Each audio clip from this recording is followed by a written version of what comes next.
Lorsque deux galères s'abordent en pleine mer, la seule place dont dispose le soldat, c'est le plancher du gaillard d'avant, qui fait 2 pieds de large. À peine est-il tombé qu'un autre déjà prend sa place, sans même laisser au mourant le temps d'agoniser. Ainsi s'exprime Don Quichotte, héros du célèbre roman de Miguel de Cervantes. Le romancier espagnol a pris part à la plus grande bataille navale de la Renaissance. Il y survécut, mais ne put jamais oublier cette barbarie sans nom.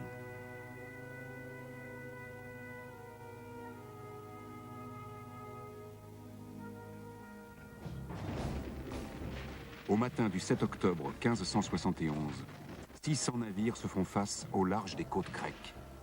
Plus de 100 000 hommes combattent dans chaque camp. La bataille fut d'une violence inouïe. 7000 chrétiens et 25 000 Turcs furent décimés. La mer devint rouge 100 tant il y avait de victimes.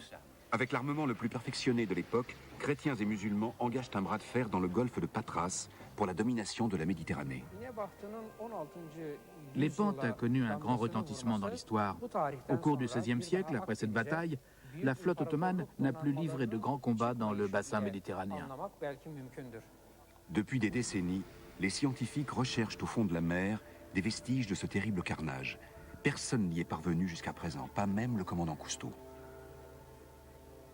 Une équipe internationale d'archéologues sous-marins a décidé de s'atteler à la tâche. Les chercheurs réussiront-ils à retrouver les témoignages de ce sanglant combat ?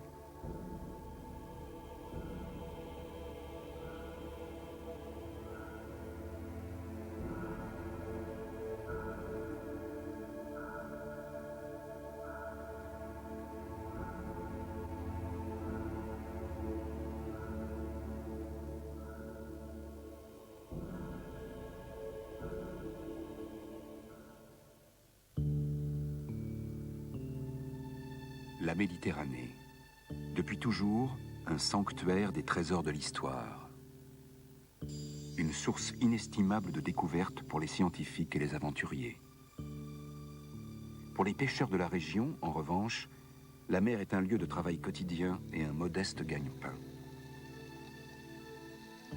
Les vestiges du passé qui se glissent dans leurs filets ne sont que des prises indésirables. Ces hommes, d'un naturel taciturne, ne révèlent pour ainsi dire jamais les endroits de leurs nombreuses découvertes.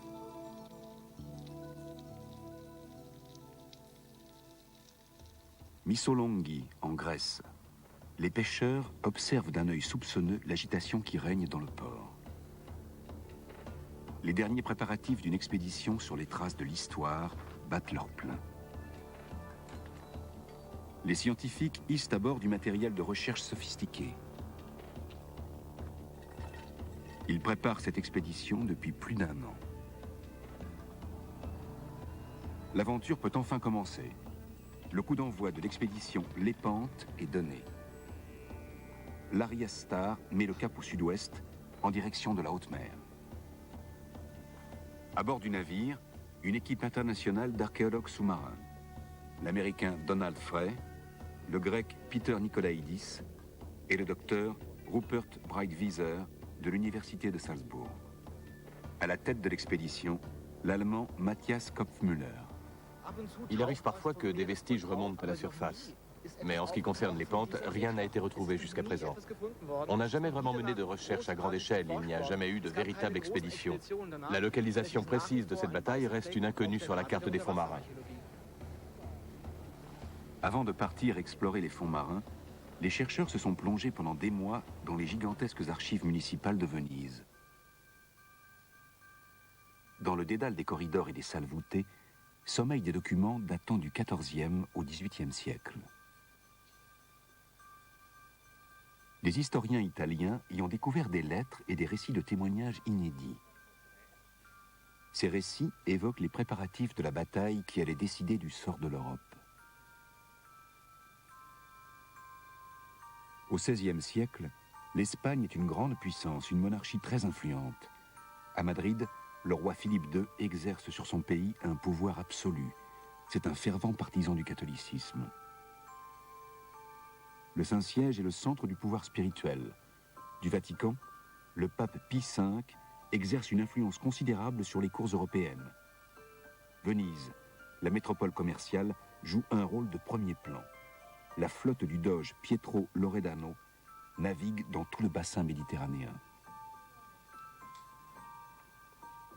Les historiens Marco Morin et Paolo Selmi ont découvert que les Vénitiens s'étaient préparés à cette bataille avec la plus grande minutie. Au cours de leurs recherches, ils ont rassemblé des documents et des témoignages jusque-là inconnus. Ces documents évoquent des réunions clandestines, de nouvelles armes secrètes et l'appel au combat bien des années avant l'affrontement de l'Épante. Un personnage apparaît de façon récurrente dans les archives. Il s'agit vraisemblablement de l'un des personnages clés de cette bataille, le Vénitien Francesco Duodo, armurier et constructeur naval de renom. Ce fin stratège est à l'origine d'une invention révolutionnaire qui allait avoir une influence considérable sur la bataille à venir. À ses côtés, Sebastiano Venière, amiral confirmé de la flotte vénitienne. Leur réunion se déroule dans le plus grand secret, car les dirigeants de la République sont inquiets. Leur monopole économique menace de s'effondrer.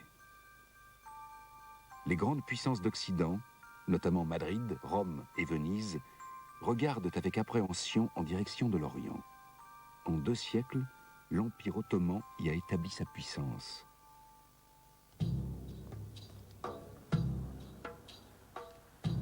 Constantinople, la capitale de l'Empire, l'actuel Istanbul. La métropole florissante sur les rives du Bosphore devient rapidement un important port de guerre. C'est de cet endroit que les Turcs, au nom d'Allah, partent à la conquête de l'Occident. Une épopée sans précédent les attend. Le sultan Selim II collabore avec des pirates et des chrétiens renégats. Armés jusqu'aux dents, les Turcs progressent sans relâche, sur terre comme sur mer. Ils mettent la moitié de l'Europe à feu et à sang. Vers 1570, Selim II est maître de la mer Noire.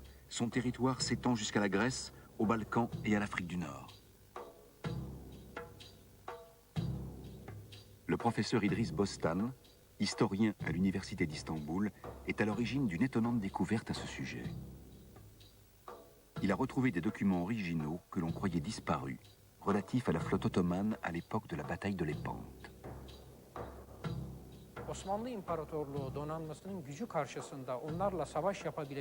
Aucun pays ne possédait une force navale aussi redoutable que celle des Ottomans, pas même Venise ni l'Espagne. Seule une alliance entre les différentes flottes pouvait aider l'Occident à combattre les Ottomans.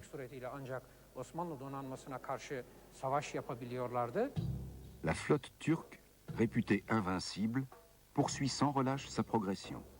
Les récits de ses conquêtes sanglantes, assorties de tortures et autres atrocités, plongent l'Occident dans la terreur.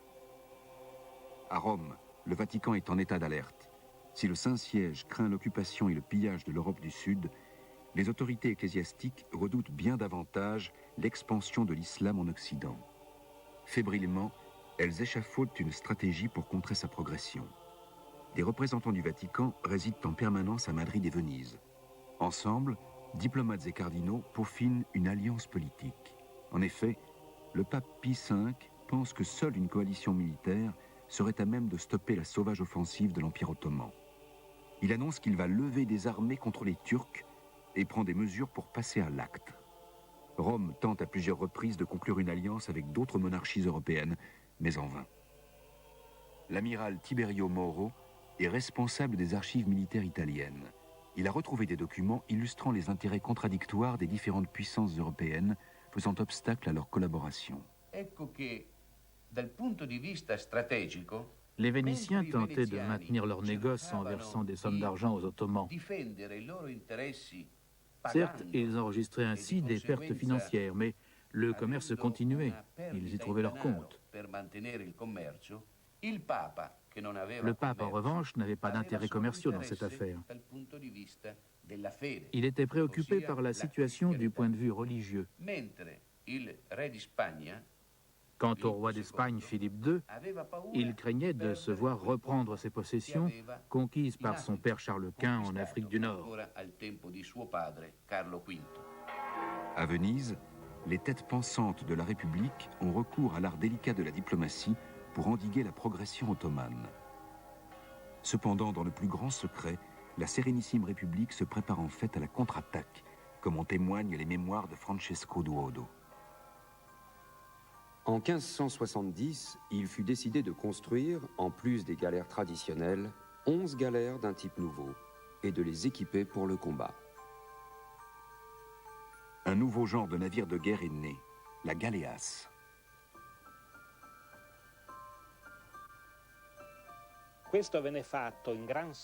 Tout s'est déroulé dans le plus grand secret. Les navires furent équipés de 30 ou 40 pièces d'artillerie lourde. Elles étaient placées à la proue, à la poupe et sur les flancs. Ainsi, les navires pouvaient faire feu dans toutes les directions.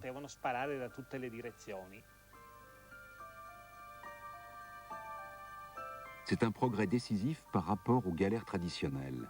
Les puissances maritimes de l'époque étendent l'utilisation de ce navire révolutionnaire à tout le bassin méditerranéen. La galère traditionnelle était équipée de 6 canons légers et d'une pièce d'artillerie lourde à la proue. 2 autres canons légers étaient placés à la poupe. On pouvait uniquement faire feu vers l'avant ou vers l'arrière. En cas d'attaque latérale, il était impossible de riposter. Les archéologues de l'Ariastar connaissent bien la construction et l'équipement de ce type de navire. Ils font route vers le site où ils pensent que s'est déroulée la bataille de l'Épante. L'équipe de scientifiques intervient sur une mer agitée.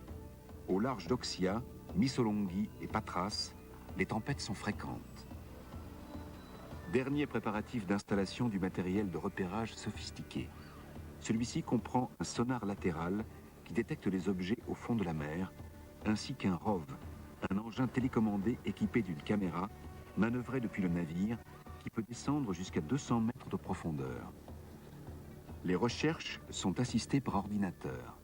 Tandis que le sonar sonde la zone de recherche, les données recueillies sont transmises à l'écran de contrôle. Le sonar latéral, que les scientifiques surnomment le poisson, est prêt à fonctionner. Le sonar latéral, équipé de capteurs ultrasensibles, est inspiré de l'écholocation, propre aux chauves-souris et aux dauphins. Il émet un faisceau d'ondes ultrasonores qui renvoie un écho permettant de détecter tous les accidents du relief. Cet appareil se déplace à une profondeur de 50 mètres. On a quadrillé la zone de recherche en plusieurs secteurs. On va prospecter chaque secteur de façon systématique à l'aide d'appareils de détection assistés par ordinateur.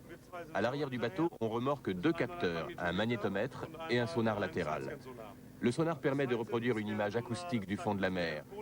Quant au magnétomètre, il détecte toute perturbation du champ magnétique terrestre qui pourrait être due par exemple à la présence d'un canon ou d'une ancre. Pendant des heures, l'Ariastar passe au peigne fin la zone de recherche définie au départ sur les lieux présumés de l'affrontement entre chrétiens et turcs. En août 1570, un an avant la terrible bataille, la situation s'envenime. Forts de 360 galères et de 50 000 hommes, les Turcs s'emparent de Chypre, possession vénitienne à l'est de la Méditerranée. Au départ, la citadelle de Famagouste résiste et tient le siège. Pendant des mois, les soldats du sultan tentent sans succès d'attaquer la forteresse portuaire. Peu à peu, vivres et munitions s'épuisent et la guerre prend une autre tournure. Lorsque les canons vénitiens se taisent, le premier magistrat de la cité, Marcantonio Bragadino, finit par hisser le drapeau blanc. Les assiégeants lui coupent les oreilles et le nez et écorchent vifs les malheureux vaincus. Famagouste tombe aux mains des Turcs. Dépossédés de Chypre, les cardinaux de l'Église de Rome montent au créneau. Fébrilement, les représentants du Vatican à Madrid et Venise échafaudent une alliance politique. Il s'agit là d'un tournant décisif pour Pie V, sous le coup des événements qui se sont déroulés à Chypre. Les représentants des différents États finissent par s'entendre. Ils signent un pacte à Rome le 24 mai 1571. Il s'agit d'un traité instaurant une alliance tout à fait comparable à celle de l'OTAN, et cela il y a plus de 400 ans.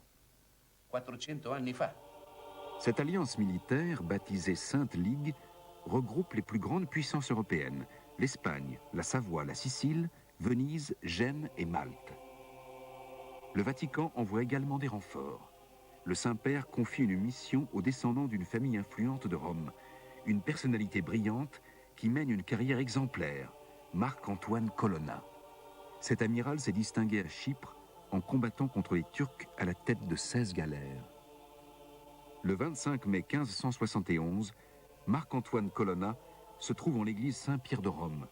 Il reçoit l'ordre de prendre la mer à la tête de la flotte chrétienne, la Sainte Ligue, pour entrer en guerre contre la flotte ottomane sous la bannière de la coalition chrétienne. Mais les stratèges de Venise ne s'en remettent pas seulement à l'aide de Dieu. Dans un arsenal secret, servant à la fois de base navale et de chantier, ils participent activement au projet des Galéas. Près de 5000 personnes travaillent sans relâche à la construction des navires, la fonte des canons et la confection des voiles. À la veille de la bataille de Lépante, l'objectif de Venise est le réarmement complet. L'armurier Francesco Duodo et l'amiral Sebastiano Venière sont les grands maîtres d'œuvre du projet.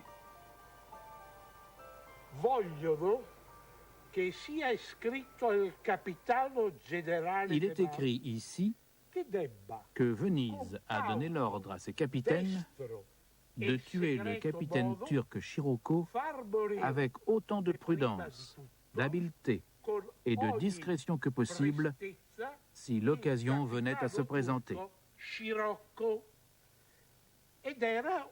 Ils avaient donc tout bonnement pour mission d'assassiner un chef militaire turc.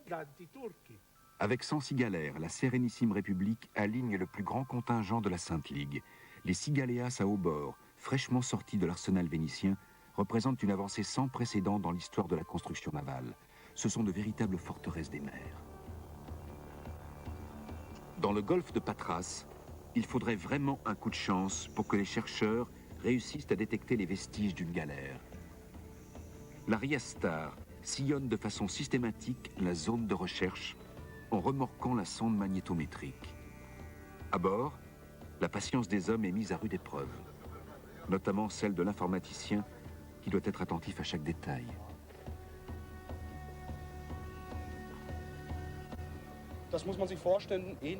Cette technique est comparable à celle de la photographie aérienne sur la terre ferme.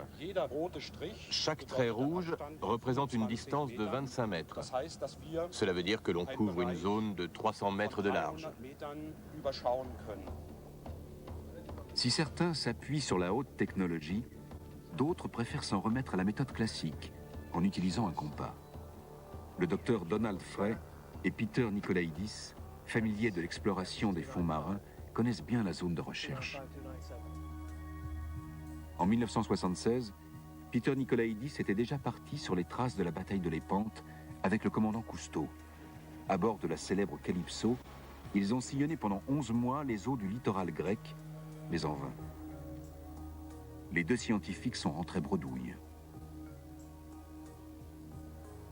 Le docteur Frey, en revanche, a eu plus de chance. Mandaté par l'université d'Oxford, le physicien avait déjà exploré ce site historique 5 ans auparavant. À la tête de l'équipe, le Britannique Peter Throckmorton, archéologue sous-marin de renom. Le sonar dont il s'était servi avait permis de détecter des anomalies intéressantes du champ magnétique. Cependant, les scientifiques n'avaient pas su exploiter les informations recueillies.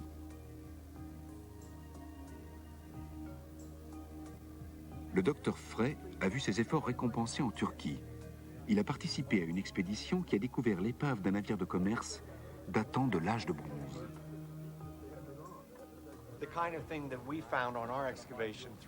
À l'époque, on a trouvé une amulette en or vieille de 3000 ans.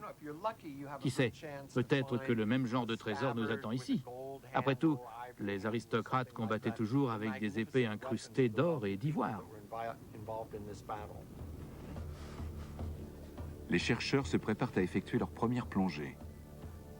Équipés de combinaisons intégrales, ils plongent au trimix, un mélange de 3 gaz qui permet de descendre à des profondeurs de plus de 40 mètres. L'équipe de l'Arias Star aura peut-être la chance de faire une découverte exceptionnelle.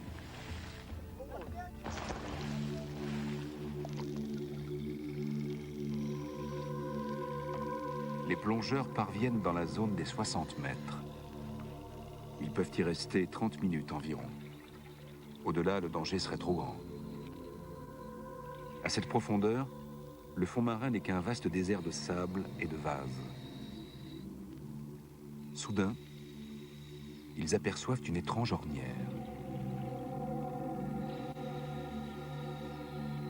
Ceux qui sont restés à bord observent l'image sur l'écran de contrôle. Ils savent que cela n'a rien de mystérieux. Il s'agit simplement d'un phénomène connu depuis longtemps. Ce sont en fait les traces que laissent les filets remorqués par les pêcheurs de la région. C'est une amère déception. Es wird alles unheimlich verteilt. Du wirst kein intaktes Wrack mehr finden können, wenn du so viel Schleppnetzfischerei ist. Ne? Die sind mit den schweren Schlitten, die wiegen ja die Tonne teilweise. Ja.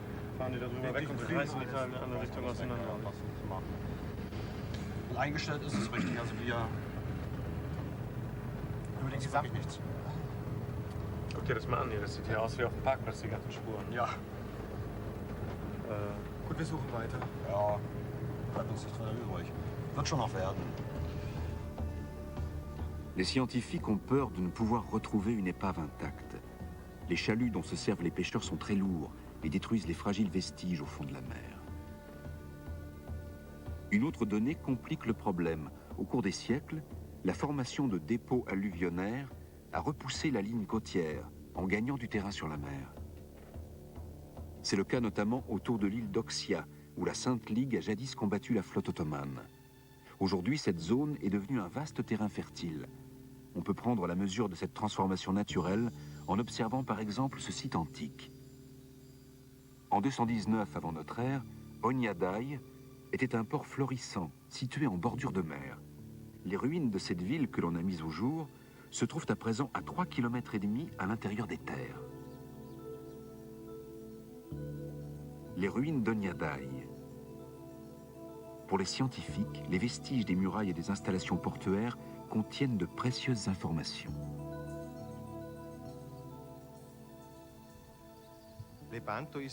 La bataille de Lépante s'est déroulée il y a seulement 500 ans. Mais cette cité antique a subi le même sort. Certaines zones qui, à l'époque, étaient immergées se sont transformées en marécages. Ainsi, on peut supposer que certains navires ne sont plus à présent recouverts par les eaux, mais par des dépôts sédimentaires. On peut supposer qu'autour de l'île d'Oxia, il existait autrefois d'autres îles et que la mer avançait beaucoup plus à l'intérieur des terres.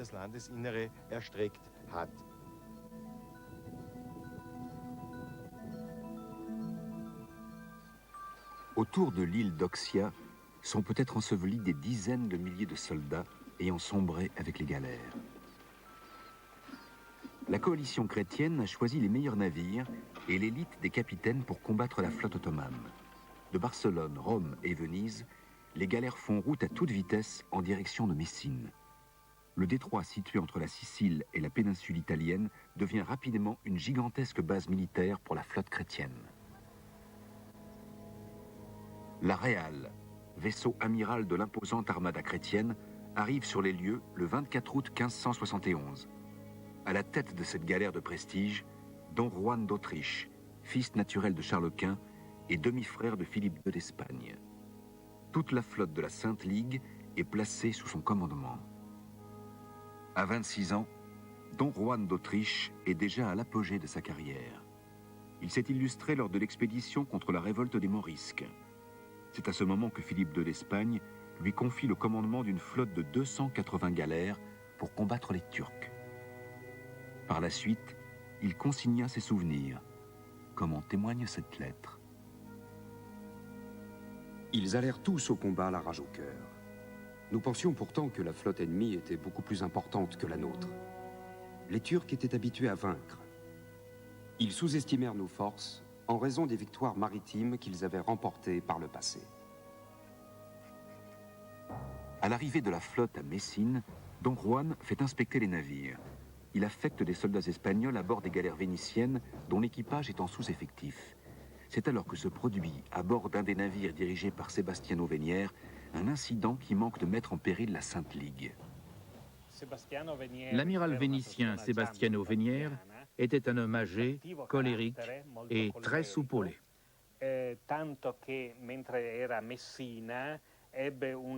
À Messine, Une violente querelle éclata entre lui et Don Juan d'Autriche. Sebastiano Venière avait tout bonnement fait pendre un des officiers de Don Juan qui aurait, dit-il, manqué de respect à son égard. Après ce différend, Don Juan d'Autriche fut définitivement brouillé avec Sebastiano Venière. Les tensions qui agitent la Sainte Ligue, ainsi que la concentration massive de navires au large de Messine, ne passent pas inaperçues aux yeux des Turcs. L'heure est grave. À Constantinople, les conseillers du sultan se réunissent d'urgence pour tenir un conseil de guerre. Les espions du sultan ont rempli leur mission. Les Ottomans savaient que l'Espagne allait participer à la bataille imminente, que le pape jouait un rôle central dans la formation de la coalition chrétienne et que Venise construisait sa propre flotte. Les Ottomans suivaient chaque mouvement de l'ennemi. Ils transmettaient immédiatement toutes les informations à leurs capitaines et amiraux en mer. Les Ottomans reçoivent aussi l'ordre de faire route immédiatement sur les pentes. Ce port bénéficie d'une situation stratégique sur le golfe de Patras. Depuis des années, les Turcs utilisent son fort comme base militaire navale. À l'abri de la citadelle, les chefs militaires ottomans peaufinent le plan de bataille contre la flotte chrétienne. À la tête de l'armada turque, le redoutable Ali Pacha, vainqueur de Chypre. Il est secondé par Öcali, corsaire barbaresque prêt à tout et excellent marin. Ces impavides capitaines turcs sont conscients de leur propre valeur. Depuis la cuisante défaite de Preveza en 1538, ils n'ont plus droit à l'erreur. Depuis lors, ils exercent une domination sans faille en Méditerranée. Au large de l'Épante, les chercheurs mettent en œuvre un nouvel instrument, un magnétomètre à protons. Cet appareil ultrasensible analyse les variations du champ magnétique dans les formations sédimentaires. L'équipe de chercheurs l'installe avec précaution. Cet instrument sophistiqué permet de détecter tous les types de métaux, plomb, fer ou bronze, même s'ils sont ensevelis profondément sous la vase. C'est une aide précieuse pour localiser les éventuels vestiges de canons ou d'épées.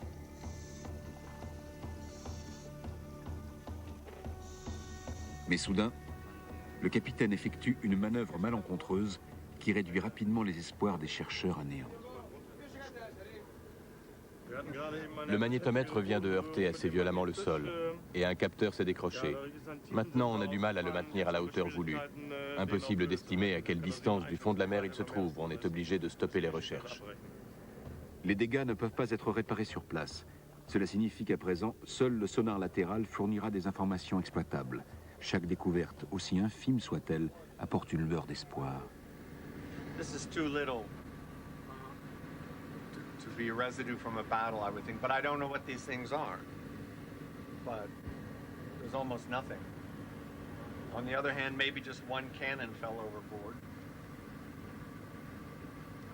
Or it could even be a person dressed up in his armor, you know? Yes, lying on the seabed. Because apparently the Christians were so well armored that and covered in steel. Yes. So if they fell in, that was that. That was that. Your divers have to be prepared, you know, to find skeletons. Yeah, we know that. You know. We know that. 16 septembre 1571. La flotte de la Sainte Ligue quitte Messine et met le cap vers l'est. Objectif de la redoutable armada, l'île d'Oxia. Les éclaireurs ont signalé des mouvements de la flotte turque dans cette région. À bord de la Réal, Don Juan d'Autriche met la dernière main à son plan d'attaque. Francesco Duodo doit positionner ses armes secrètes, les cigaleas, à l'avant des lignes chrétiennes. L'amiral Sebastiano Venière et Marc-Antoine Colonna ont pour mission de défendre les flancs du navire. Abrités derrière les hauts-bords, ils sont prêts à l'attaque. Nous sommes à la veille de la bataille. Cet affrontement va décider du sort de la chrétienté et du monde musulman, et du sort de l'Europe. Je haranguais mes hommes, je les exhortais au combat. Puis je me suis agenouillé et j'ai prié Dieu. Je l'ai imploré de m'offrir la victoire. Tout l'équipage a fait la même prière, ainsi que le reste de la flotte. À bord de l'Ariastar, les chercheurs attendent un signe du destin. Sans relâche, le sonar balaie la zone de recherche. Soudain, des anomalies s'affichent sur l'écran de contrôle. À cet endroit, le fond marin présente un relief accidenté. Yeah, look at this. Wow. That's a lot. 1, 2, 3, 4. Really long, but not Okay. too big, huh? No. It's not looks not like a wreck or anything. No. Wow, more and more. Could this be from the battlefield? Yeah. There's a lot of wreckage Yeah. here. Yeah. And there has to be some unusual explanation for this. It's very impressive. Yeah. Very. And especially it's still very quiet over here. This would be maybe the size of one of the smaller galleys or something like that. If it went in the sand and then the sand covered it, you had a slight rise above the bottom. But so many targets. It's got to be something. Que signifient ces anomalies du champ magnétique? Est-ce le signe tant recherché des vestiges des galères de l'Épante? Ce serait une chance, car la zone de recherche mesure tout de même 1 hectare. Cette découverte pourrait marquer un tournant décisif dans l'expédition. Ich kann eigentlich ausschließen, dass dieses sich um eine Steinschüttung oder um ein Verklappungsgebiet handelt, aufgrund der Struktur der einzelnen Objekte und der Lage der einzelnen Objekte, die sehr weit verstreut sind. Spricht das eigentlich dafür, dass das ein Wrack ist? Also das könnte es ein Trümmerfeld sein oder Wrack? Das sind meines Erachtens Einzelteile eines Wrackes. Als Struktur ist es nicht zu erkennen, dass es ein ganz komplett geschlossenes Wrack ist. Dafür ist es auf der Fläche zu sehr zerstreut. Oder mehrere Wracks. Oder mehrere Wracks. Das können auch sein, aber sie stehen nicht mehr als kompakte Einheit da. Dans le golfe de Patras, l'armada ottomane est prête. Elle est composée de 250 galères et d'une 60aine de galiotes plus maniables. À leur bord, 100 000 hommes environ attendent le signal. Lorsque les Ottomans discutent de la tactique à adopter, une querelle lourde de conséquences éclate entre leurs chefs. Öcalan, excellent marin, a conseillé à Ali Pacha de ne pas s'éloigner des côtes de l'Épante et de rester en poste afin de ne pas perdre la protection que leur offraient leur citadelle et leur artillerie. Il espérait ainsi que la flotte ennemie éviterait de s'aventurer dans une baie aussi bien protégée. Ali Pacha manquait d'expérience dans le domaine maritime, mais il était trop fier pour accepter ce conseil.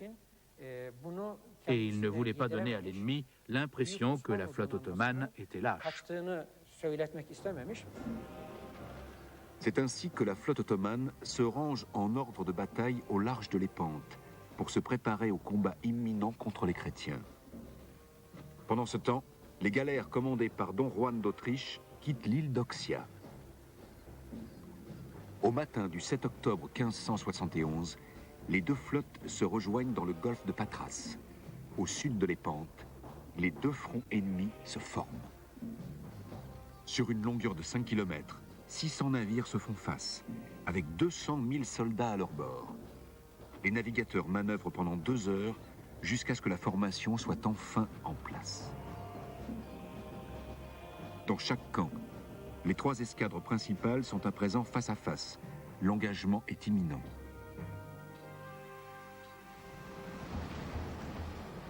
Les chercheurs de l'expédition Lépante sont encore loin d'avoir découvert le secret du golfe de Patras. Mais les violentes tempêtes de printemps les obligent à suspendre leurs recherches. C'est la pire chose qui pouvait se produire. Nous avons trouvé des indices susceptibles de faire avancer les recherches exactement sur le lieu présumé de la bataille de l'Épante. Mais avec ces intempéries, impossible de plonger et d'installer les appareils de détection. Pour les archéologues, c'est l'occasion de mieux appréhender, à l'aide des cartes, les circonstances historiques de la bataille. Quelques jours plus tard, le hasard vient en aide aux chercheurs.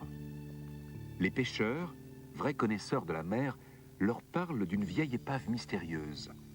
Ils disent l'avoir aperçue non loin d'Oxia, dans une de leurs zones de pêche, à une dizaine de mètres de profondeur. à l'endroit même où, selon les sources historiques, les deux flottes ennemies ont ouvert le feu.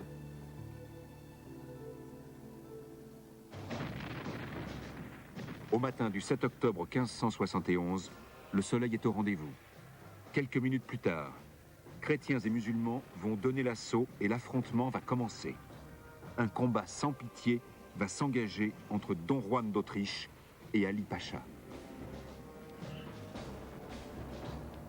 Sur l'aréal, Don Juan d'Autriche fait tirer le coup de canon qui annonce le début de la bataille.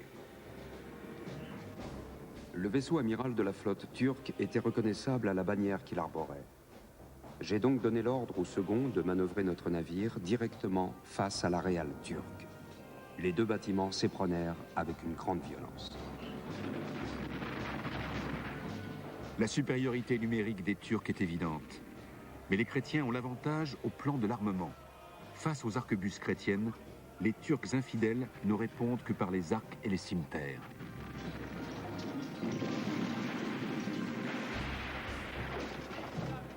Quelques instants après, c'est l'abordage. Un déluge de feu s'abat sur la flotte ennemie, tandis qu'arquebusiers et janissaires prennent les navires d'assaut, armés de grappins, d'épées et de piques. Pendant des heures, le combat fait rage. Les ennemis s'affrontent dans un furieux corps à corps sur le sol mouvant des galères éperonnées. Des milliers de corps sans vie tombent par-dessus bord.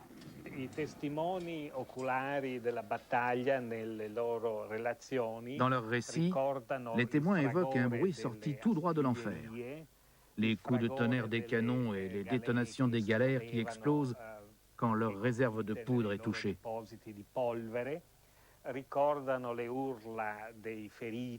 Ils se souviennent des cris d'horreur des blessés et des tambours et trompettes qui résonnent dans chaque camp pour donner du courage aux combattants.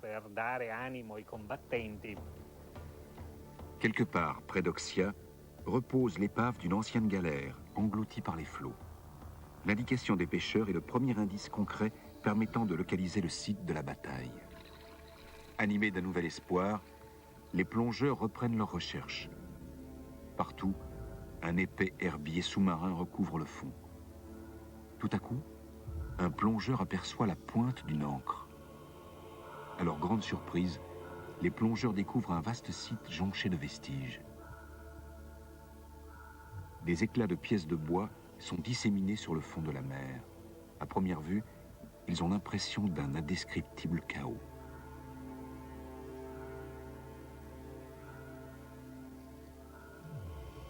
Mais peu à peu, ils commencent à distinguer des formes, notamment un entassement de planches.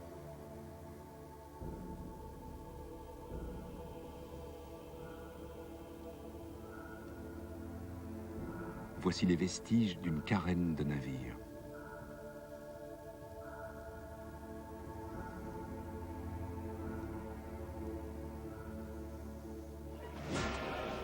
La bataille vient de commencer il y a quelques minutes à peine, et le plancher des navires est déjà jonché de cadavres. Les cris des mourants se perdent dans le grondement des canons. Le combat fait rage, particulièrement à bord des deux navires amiraux. Au XVIe siècle, le déroulement tactique d'une bataille suivait toujours les mêmes règles, sur terre comme sur mer. Une formation serrée, des coups de canon tirés à courte distance et un combat au corps à corps.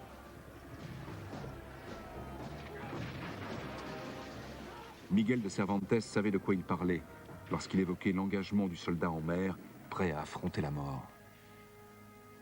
Le soldat sait bien qu'au premier faux pas, il risque d'être précipité dans les entrailles de Neptune. Malgré cela, il s'expose avec courage aux formidables abîmes. Et il met tout en œuvre en traversant cet étroit passage pour réussir l'abordage du vaisseau ennemi.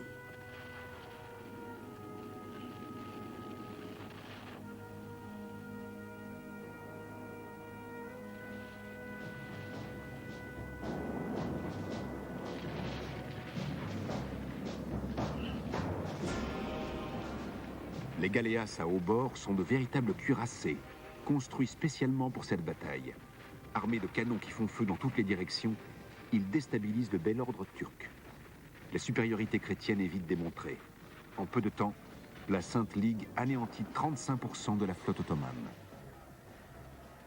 4 galéas mettent à elles seules 108 galères ennemies hors de combat. Les forces navales du sultan Selim II sont écrasées, mettant un terme à sa domination en Méditerranée. Les soldats turcs ne peuvent plus éviter la débâcle. Une bonne partie de la flotte ottomane sombre corps et biens.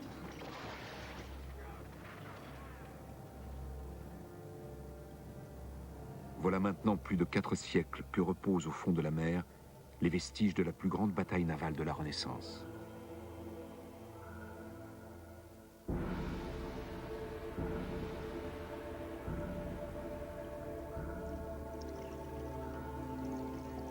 L'exploration sous-marine réserve d'autres surprises aux chercheurs. Peu à peu, ils commencent à reconstituer le puzzle historique. Le moindre objet revêt une importance particulière. Ensevelie sous des planches et recouverte d'un dépôt sédimentaire, voici la moitié d'un boulet de canon. Lorsque les scientifiques auront daté ce projectile, ils pourront dire s'il provient effectivement de la bataille de l'Épante. Non loin de là, un canon de bronze. Les scientifiques restés à bord déterminent l'origine de l'arme à partir de sa forme et de son apparence. Voici la platine d'une arquebuse, recouverte d'une concrétion. Dans l'Europe du XVIe siècle, tous les soldats étaient équipés de cette arme. La structure de la carène que l'on devine en observant ces morceaux de bois concorde avec les plans de construction connus des navires de l'époque. Ces longues planches laissent penser qu'il s'agit en effet d'une galère. On devine la structure caractéristique de ce type de navire. Les planches transversales que l'on voit ici constituaient peut-être un pont. Bien sûr, à ce stade, on ne peut pas encore définir de quel pont il s'agit. Pont inférieur ou supérieur. De toute façon, il s'est effondré. Et il faudrait pratiquer une excavation pour en savoir plus. Mais on le distingue très nettement.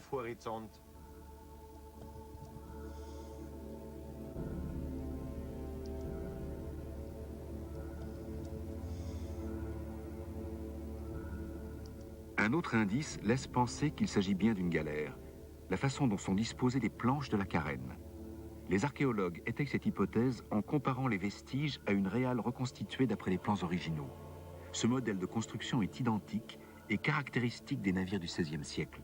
À l'époque, Européens et Turcs bâtissaient les mêmes types de navires. La découverte de l'épave échouée au large d'Oxia est un grand moment pour les chercheurs. À 10 mètres de profondeur, sommeille un trésor archéologique unique en son genre. Vraisemblablement une galère. Mais s'agit-il d'un des navires de la bataille de l'Épante? La localisation de l'épave le laisse supposer. D'après les sources historiques, les galères auraient en effet coulé tout près d'Oxia. C'est à cet endroit que la flotte ottomane tente une ultime percée au travers des lignes ennemies. Le sursaut des forces turques met la Sainte Ligue en grande difficulté. Mais après l'intervention de la réserve vénitienne, le vent tourne définitivement en faveur des chrétiens. Don Juan d'Autriche fait notamment appel à des galériens captifs, leur offrant leur liberté en échange de leur intervention. Aux côtés des chrétiens, ils prennent alors d'assaut le navire amiral d'Ali Pacha. L'épouvantable carnage cesse enfin lorsque Don Juan d'Autriche, triomphant, brandit la tête d'Ali Pacha au bout d'une pique. La Sainte Ligue semble avoir remporté la victoire, mais c'est oublié Öcalan, le second d'Ali Pacha, qui sévit sur le flanc sud avec une énergie intacte. Avec ses hommes aguerris, Öcalan se livre à un carnage sans nom contre les chevaliers de l'ordre de Malte, à bord des navires de la Sainte Ligue situés au sud.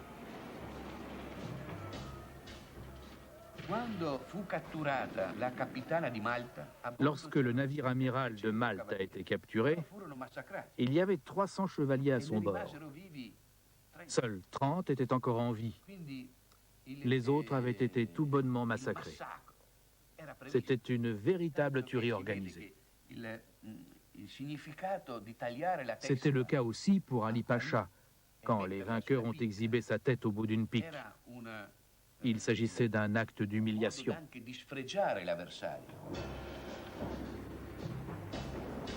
Lorsque les galères commandées par Don Juan d'Autriche se dirigent sur lui en formation serrée, Eudjali cesse le combat contre les chevaliers de Malte. Il prend alors la fuite au large d'Oxia et gagne la haute mer. Au crépuscule du 7 octobre 1571, le golfe de Lépante n'est plus qu'une mer de sang. Un enchevêtrement monstrueux de galères éperonnées, de voiles et de mâts arrachés, de navires en flammes et de milliers de corps à la dérive. Les sources historiques font aussi mention d'une trentaine de galères ottomanes disparues près d'Oxia, brûlées ou échouées au large des côtes. L'épave localisée pourrait donc bien provenir de la flotte turque. Les plongeurs ont trouvé de précieux indices allant dans ce sens. Voici des restes d'épées, dont certaines ont conservé leur lame intacte. La corrosion et les concrétions ont transformé ces objets au point de les rendre méconnaissables. S'agit-il d'une arme utilisée à l'époque par les chrétiens ou par les Turcs? Impossible à dire pour l'instant, car les deux camps possédaient le même type d'arme. Quoi qu'il en soit, c'est une découverte sensationnelle pour les plongeurs, même si elle soulève plus de questions qu'elle ne livre de réponses.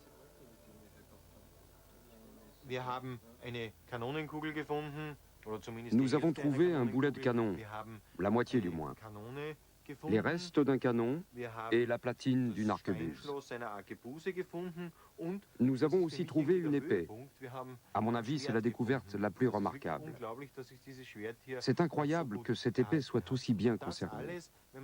La nature de ces objets indique clairement qu'un affrontement guerrier a eu lieu en mer. Conclusion provisoire des recherches, il s'agit de l'épave d'un bâtiment de guerre.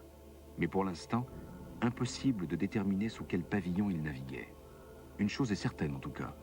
Les scientifiques sont enfin parvenus à localiser le site de la bataille de Lépante, le lieu où jadis, deux puissances rivales se sont affrontées pour la conquête de l'Europe. La bataille de Lépante a mis définitivement un terme à la domination de la flotte ottomane en Méditerranée. Lorsque les Vénitiens triomphants arrivent dans la cité des Doges, ils sont accueillis au son du glorieux Tédéum qui résonne depuis la basilique Saint-Marc. Les habitants de la Sérénissime République célèbrent dans la liesse la victoire de leur flotte. L'amiral Sebastiano Venière est promu au rang de Doge de Venise. Il occupera cette vénérable charge jusqu'à la fin de sa vie. Francesco Duodo est nommé haut fonctionnaire et décide de poursuivre ses inventions dans le domaine de l'armement. En l'église Saint-Pierre de Rome, le pape Pie V érige Don Juan d'Autriche en sauveur du monde. Glorifié par le Saint-Père, le commandant de la Sainte Ligue devient un héros de légende, l'homme qui a préservé le monde chrétien de la domination ottomane. Après sa victoire retentissante, Philippe II lui confie la charge de gouverneur des Pays-Bas. Il meurt peu après, en 1578. Quant à Marc-Antoine Colonna, l'amiral du pape, les plus grands honneurs lui sont réservés. Dans un cortège triomphal, il défile avec 120 prisonniers turcs qu'il présente aux Romains. Aujourd'hui, la ville aux 7 collines commémore toujours les héros de Lépante. Chaque année, les aristocrates venus d'Europe se réunissent dans une villa du Vatican. Souverains et princes, ce sont les descendants des officiers qui participèrent jadis à cette mémorable bataille en mer. Sous les étendards d'origine de cette bataille, les Colonna et d'autres grandes familles vénitiennes et espagnoles célèbrent les hauts faits d'armes de leurs ancêtres.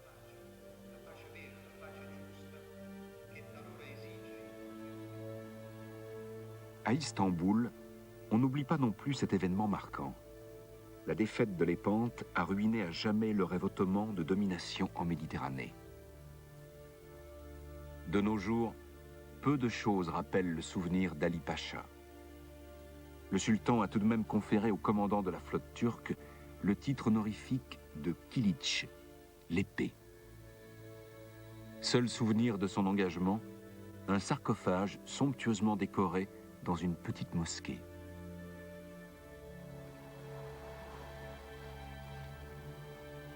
Les scientifiques de l'expédition Lépante arrivent au terme de leur fabuleuse aventure. Pour la première fois, des archéologues sous-marins sont parvenus à retrouver des vestiges et des témoignages de cette formidable bataille. L'expédition a été très difficile mais couronnée de succès. Nous avons réussi à localiser les épaves de cette gigantesque bataille navale, ainsi que 2 sites jonchés de vestiges, un grand et un plus petit. Nous en déduisons que le cœur de la bataille était situé ici. Cela revenait à trouver une aiguille dans une botte de foin et nous y sommes parvenus.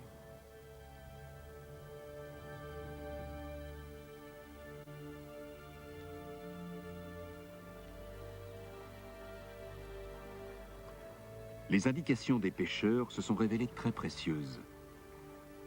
Un jour, peut-être, ils remonteront à nouveau un trésor dans leur filet pour reconstituer ce mystérieux puzzle, cette bataille légendaire entre Orient et Occident qui préfigura le déclin de l'Empire ottoman.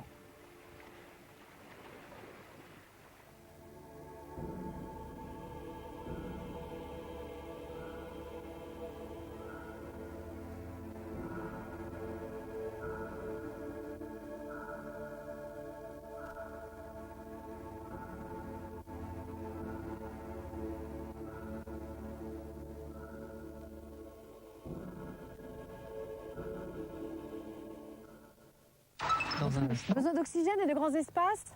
Tout de suite. Retrouvons-nous au Jardin des Deux Rives, au bord du Rhin, pour un nouveau rendez-vous de Géo. Mardi. Il y a la guerre, régie par les lois internationales.